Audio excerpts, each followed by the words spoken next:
Good morning students of class 7th. Welcome you all to Takshila Model School online YouTube classes, and this is Neha, your social science teacher. Students, in the previous lecture we have started the chapter number 4 of history, that is the Mughal Empire, and we have covered the topic of Babar's and Humayun reign of Mughal Empire. In today's lecture we will going to cover the topic of Akbar's reign of Mughal Empire. So first of all, open page number 330 in your books. There is a paragraph given in your books on page number 30 of Akbar.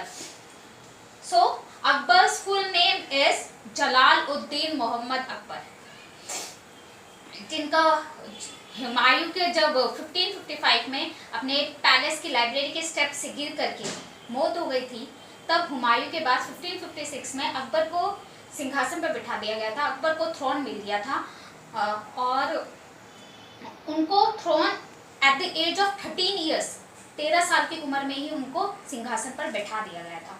लेकिन इतनी कम उम्र में भी उन्होंने बहुत बड़े बड़े काम किए, क्योंकि वो बहुत ही ज़्यादा बहादुर थे और देखते ही देखते उनके रूल में मुगल एम्पायर ने सबसे ज़्यादा कामयाबी हासिल की और वो टॉप पर पहुंच गया मुगल एम्पायर।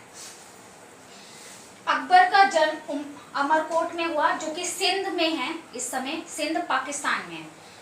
जब हुमायूं और हमीदा बेगम को होमलेस थे, क्योंकि शेरशाह सूरी ने उनको डिफीट कर दिया था हुमायूं को, और तब अकबर का जन्म उमरकोट में हुआ। तो अकबर ने सक्सीड किया हुमायूं को 1556 में, और जैसे कि अकबर 1555 में हुमायूं को अपना फिर से दिल्ली की गद्दी मिली, उन्होंने शेरशाह सूरी के सक्सेसर को डिफीट कर दिया और हुमायूं की गद्दी पर फिर से बैठ गए। तो उस समय तक का जो समय था वो अकबर का जंगलों में बीता।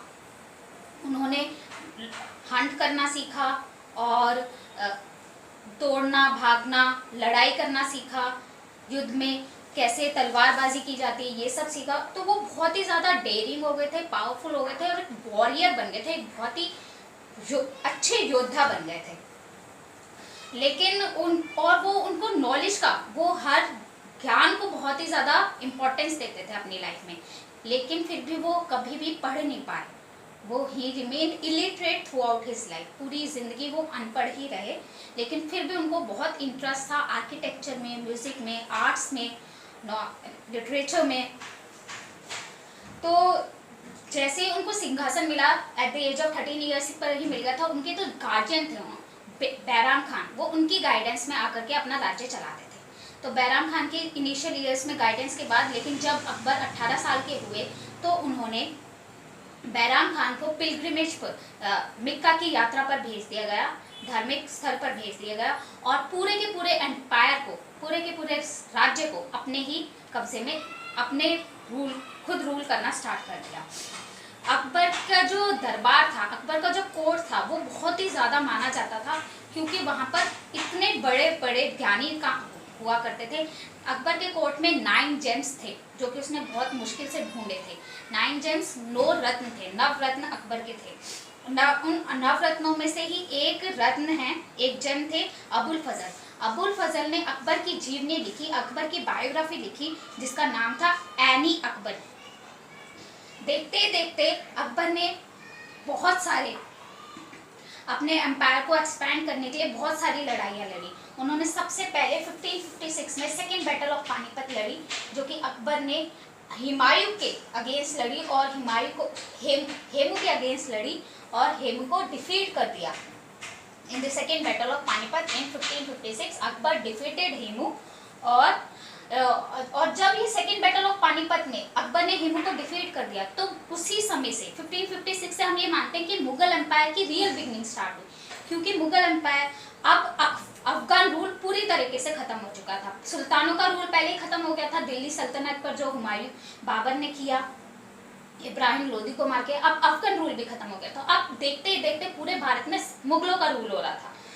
फिर मुगल एम्पायर और भी ज़्यादा एक्सपैंड होता गया, और फिर अकबर ने अपने एम्पायर को एक्सपैंड करने के लिए देखते देखते मालवा, गोंडवाना और चित्तौड़, जो कि एक राजा महाराणा प्रताप के अंडर था, चित्तौड़ राजस्थान, तो उन्होंने उसको पाने के लिए भी लड़ाई लड़ी।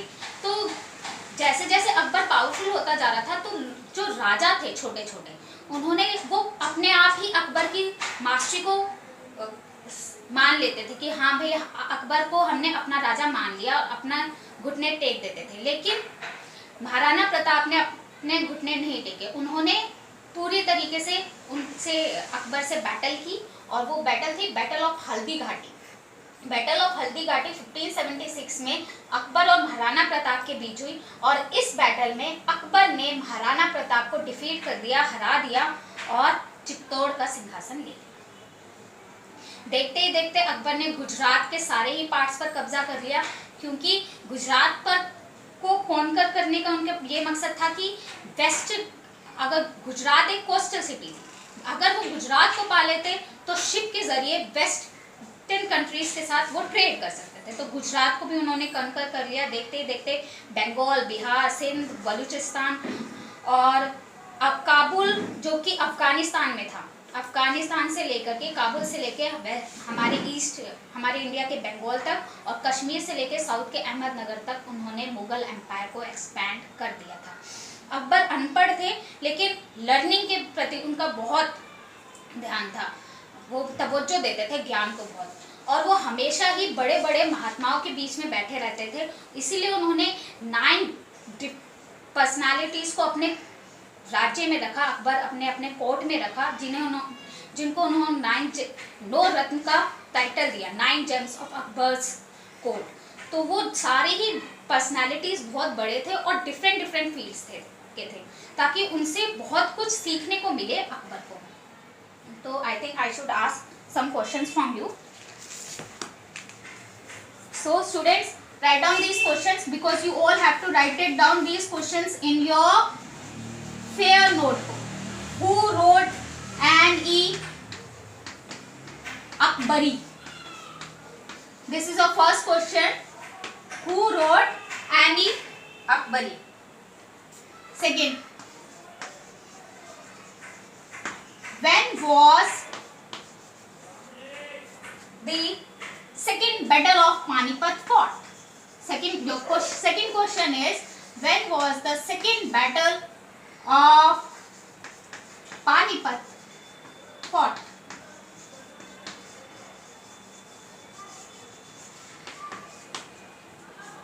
Write down fast, students.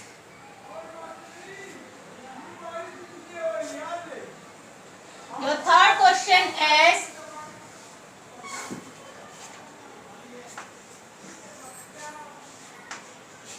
between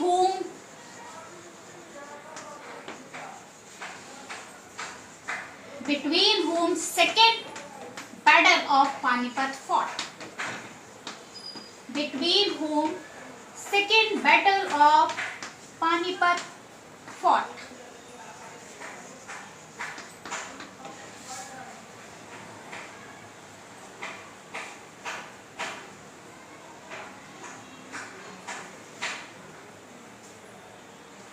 And your fourth question is,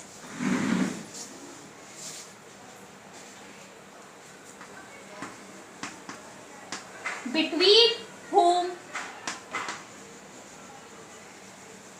the battle of Haldi Ghati, Haldi Ghati की लड़ाई किन 2 योद्धाओं के बीच में हुई?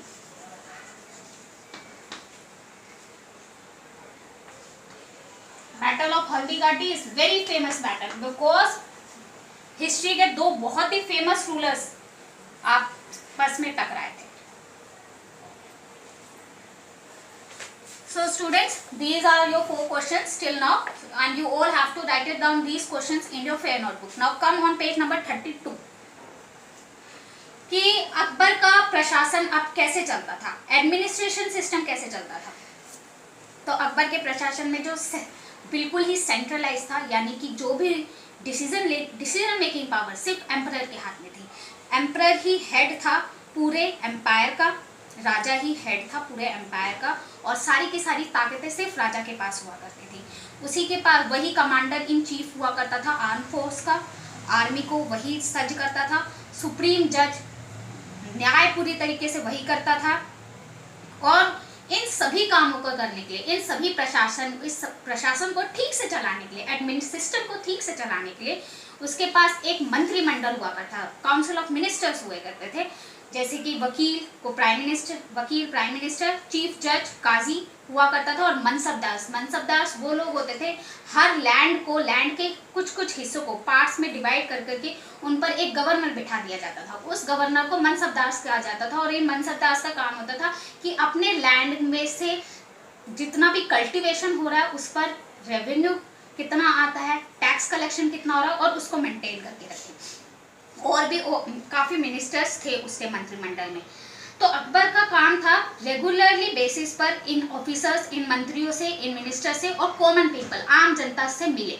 इसके लिए उसने दीवाने खास एक जगह कंस्ट्रक्ट करवाई, एक बिल्डिंग कंस्ट्रक्ट करवाई। इसका मतलब था हॉल ऑफ प्राइवेट ऑडियंस। यहाँ पर लोग अपनी पिटिशंस, याचनाएं लेके आते थे कि उनको क्या कमी है, उनको क्या चाहिए कि हमारा राजा हमारे लिए ये करे। वो सारी बातें वहाँ की जाती थी इस हॉल ऑफ दीवाने खास में। तो और अकबर के पूरे एम्पायर को 15 प्रोविंसेस में तोड़ दिया गया, 15 प्रोविंसेस में बांट दिया गया। हर प्रोविंस पर एक सूबेदार बिठा दिया गया, हर प्रोविंस पर एक सूबेदार बिठा दिया गया जिसको एम्परर ही, राजा ही अपॉइंट करता था। और उस सूबेदार को जो प्रोविंस के ऊपर बिठाया गया है, एक प्रोविंस के ऊपर, उस सूबेदार को उस अपने एरिया के सिविल, नागरिक और मिलिट्री, आर्मी रिलेटेड सारी मैटर्स को देखना होता था। एक और इम्पोर्टेंट ऑफिशियल जो हर प्रोविंस में बिठाया जाता था वो था दीवान। उसका काम था लैंड रेवेन्यू कलेक्शन करना, यानी कि लैंड पर जो टैक्स कलेक्ट करना और लैंड रिकॉर्ड मेंटेन करना। राजपूत पॉलिसी क्या थी? अकबर बहुत ही तेज रूलर था। क्यों था? क्योंकि उसको पता था कि हिंदू कंट्री जैसे कि इंडिया है, इंडिया में सबसे ज्यादा हिंदू थे, तो उसको ये पता था कि अगर हिंदू कंट्री में राज करना है तो राजपूतों से उसको वो करनी होगी, डिफेंड करना होगा, अपनी मित्रता करनी होगी। तो और वो राजपूतों की लॉयल्टी, वफादारी और ब्रेवरी, उनके साहस के लिए से इम्प्रेस भी था। तो वो क्या कर, उसको जब आम्बेर के राजा भरमल ने अपनी बेटी, मैट्रिमोनियल अलायंस उन्होंने भेजा अपनी बेटी जोधाबाई के लिए, तो राजा ने अकबर ने वो मैट्रिमोनियल अलायंस एक्सेप्ट कर लिया और राजपूतों से दोस्ती करने के लिए उन्होंने जोधाबाई से शादी करी कि अगर मैं, और तो वो राजपूतों से इतने खुश थे कि वो अपने कोर्ट में उन्होंने राजा टोडरमल है, राजा मानसिंह है, इनको बहुत ही हाई रैंक्स पर रखा, बहुत ही हाई मिनिस्टर बनाया, ऊपर के मिनिस्टर बनाया, और ये नवरत्न में से थे जो राजपूतों को रैंक्स मिली थी अकबर के कोर्ट में, क्योंकि उनका ऐसा मानना था कि ये मेरे लॉयल सपोर्टर्स हैं, वफादार सपोर्टर्स हैं, जो कि मेरे एम्पायर को एक्सटेंड करने में मेरी मदद करेंगे। अकबर जो था वो टॉलरेंट था हर रिलीजन को लेकर। वो ऐसा नहीं कहता था कि मैं मुस्लिम हूँ तो सिर्फ इस्लाम को ही मानो, और वो किसी को फोर्स भी नहीं करता था कि अपना रिलीजन कन्वर्ट करो। वो हर धर्म को तवज्जो देता था। एक टैक्स हुआ करता था जजिया टैक्स, वो सिर्फ हिंदुओं को ही पे करना होता था, मुस्लिम्स को नहीं पे करना होता। तो और एक होता था पिलग्रिमेज टैक्स, यानी धार्मिक स्थल पर जो टैक्स लगता था। धार्मिक पिलग्रिमेज टैक्स वो टैक्स था जो हिंदुओं को देना पड़ता था अगर वो अपने पूजनीय धार्मिक स्थान पर जाना चाहते हो, ठीक है। तो वो पिलग्रिमेज टैक्स और जजिया टैक्स जो सिर्फ हिंदुओं को ही देना होता था, अकबर ने वो दोनों ही टैक्स बैन कर दिए, अब खत्म कर दिए थे। तो जब ये टैक्स खत्म कर दिया तो हिंदुओं में उसकी बहुत वो हो गई, वैल्यू करने लगा, और हिंदुओं ने भी उसे अपना राजा मानना स्टार्ट कर दिया। हिंदुओं को भी खुश करने के लिए वो उसने एनकरेज करता था वो कि हिंदू मुस्लिम मैरिजेस हों, और हिंदू के फेस्टिवल्स देखकर सेलिब्रेट करता था वो।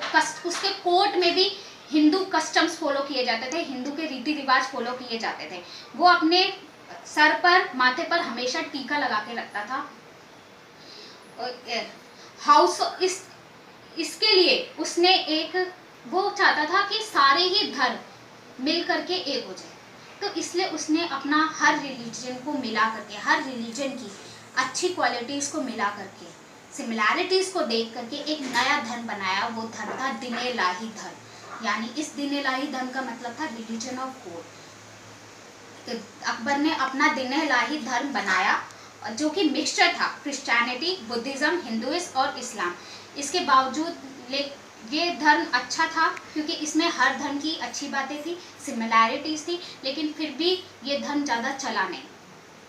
अब रेवेन्यू सिस्टम की कैसे राजकोष अकबर का चलाया जाता था, लैंड पर और ट्रेड, यानी लैंड पर जो खेतीबाड़ी होती थी उस पर टैक्स लेना, उस पर पैसा वसूल करना, और ट्रेड, व्यापार से जो पैसा आता था वो। तो अकबर के फाइनेंस मिनिस्टर थे राजा टोडरमल। राजा टोडरमल ने एक बहुत ही अच्छा टैक्स कलेक्शन सिस्टम बनाया, वो था बंदोबस्त। इस टैक्स कलेक्शन सिस्टम के तहत वो लोग भी आए, उन्हें भी टैक्स पे करना पड़ा जो कि टैक्स पहले नहीं करते थे पे, जैसे कि नोबल्स, जैसे कि पुरोहित, बड़े बड़े मिनिस्टर्स, बड़े बड़े पुरोहित राज दरबार के टैक्स पे नहीं करते थे। तो लेकिन राजा टोडरमल ने ऐसा सिस्टम लॉन्च किया कि अब जो नोबल्स होंगे वो भी टैक्स पे करेंगे, क्योंकि वो भी तो देश की फैसिलिटीज को अवेल कर ही रहे हैं, यूज कर रहे हैं। तो लैंड रेवेन्यू पर आने और अगर कोई भी किसान किसी भी तरीके से लोन में यानी कर्ज में डूब जाता था तो वो राजा उसे अपने राजकोष से मदद करता था। उसने पोर्चुगीज से को भी अकबर ने पोर्चुगीज को भी इजाज़त दी, परमिशन दी कि वो भी स्पाइसेस, इंडिको और टेक्सटाइल्स का ट्रेड हमारे देश से कर सके। इसके लिए उन्होंने ट्रेड को सक्सेसफुल बनाने के लिए एक स्टैंडर्ड करेंसी भी इंट्रोड्यूस की। वो स्टैंडर्ड करेंसी हर तरीके की करेंसी थी, यानी कि गोल्ड, सिल्वर और कॉपर कॉइन्स की एक वैल्यू डिसाइड की ताकि ट्रेड सिस्टम अच्छे से चलता रहे। तो I think now I should ask question number 5 from you.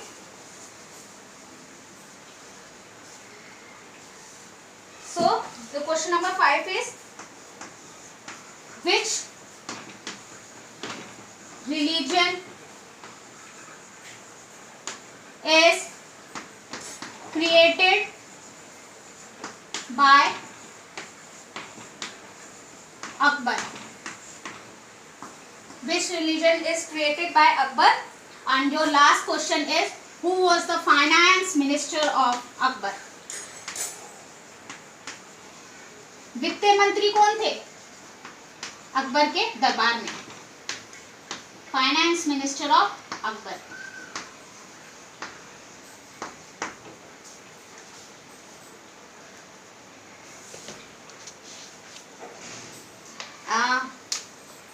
काफी सारे रिफॉर्म्स, बदलाव किए सोसाइटी में अकबर ने, और उनकी फाइनली डेथ 1605 में हुई सिकंदरा में, जो कि आगरा में। So students, this is all for today and you all have to write it down these question answers in your fair notebook. Thank you and have a nice day.